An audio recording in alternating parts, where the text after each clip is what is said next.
Sometime in late December, something shifts. No one announces it. No one tells you that the year is about to be measured. But the mind begins to assemble a private scoreboard anyway. It happens quietly, in the background, while you're doing something else. A thought drifts in, then another. A project that never became real. The version of your body you were sure you would finally inhabit. Conversations you postponed until they no longer mattered. A motivation that evaporated without explanation. You don't experience these as mistakes. You experience them as evidence. And suddenly the year no longer feels like time that passed. It feels like time that was spent. As if it were money. As if you are about to be audited by a date. You still remember when New Year's didn't feel like this. When it was just a night that happened to arrive with fireworks. Some people still live in that version. It deserves to exist. But for many of us the ritual changed. You don't arrive at New Year's Eve anymore. You endure it. It comes with instructions you never agreed to dress the feeling correctly. To prove you belong to a life that looks alive from the outside. To translate 12 uneven months into a story that makes sense, and all of it is wrapped in the same quiet demand that you should be able to show something for the time that has passed. This internal monologue is not a single thought but a pattern of distortions. One common distortion is minimization. Invisible labor shrinks in the accounting of a life. Emotional survival, getting out of bed on bad days, keeping someone else safe, staying connected through difficult seasons, does not translate easily into bullet points. Healing is treated like background noise. The caregiver's constant negotiations, the slow recovery after an illness, the unpaid emotional labor of tending relationships. These are all real work that often disappears under the rubric of not a real accomplishment. Another distortion is decontextualization. The mind tends to pretend each year exists in a vacuum. You forget the months when a global crisis rerouted plans, or the months when structural barriers made options scarce.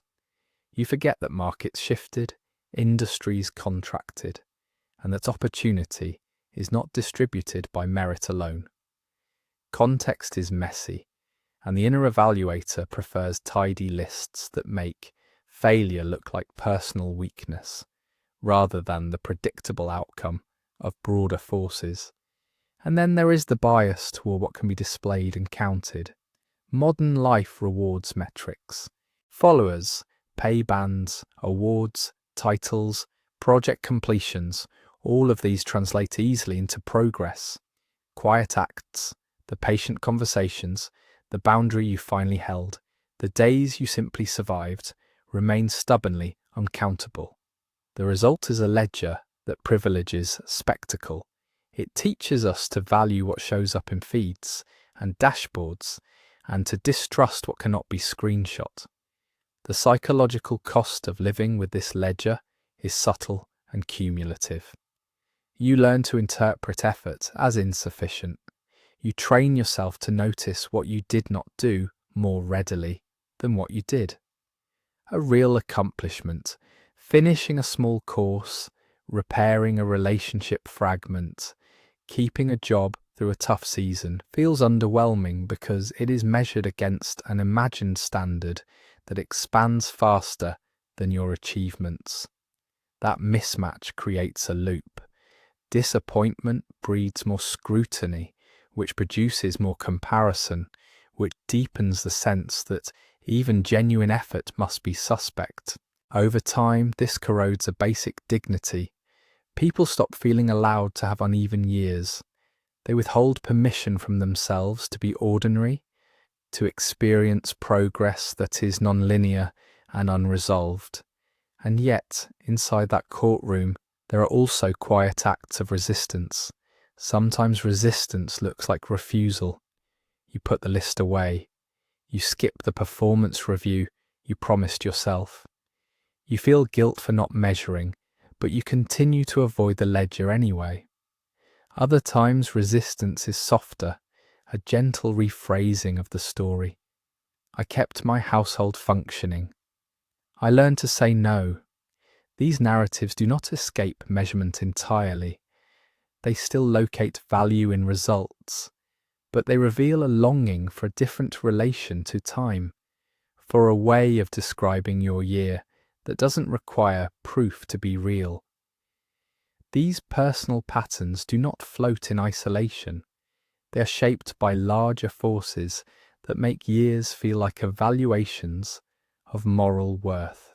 Economic precarity means many people are already on a schedule of survival that leaves little room for reflection.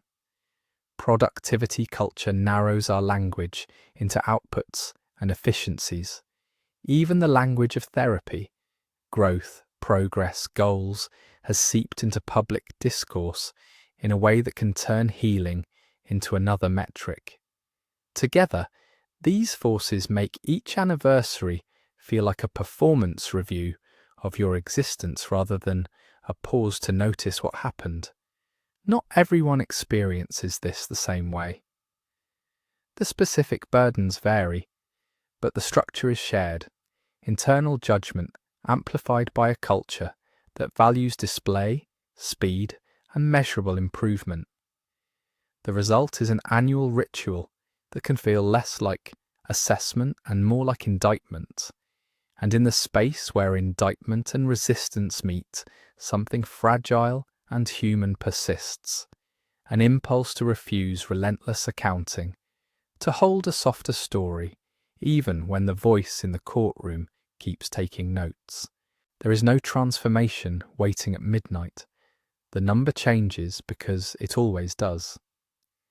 The room empties, the noise thins, and eventually you wake up to a morning that looks almost exactly like the one before it. Maybe that is the most honest moment of the night, that beneath the fireworks and the slogans, nothing has resolved. The life you're living is still in motion, still unfinished, still resistant to being summed up.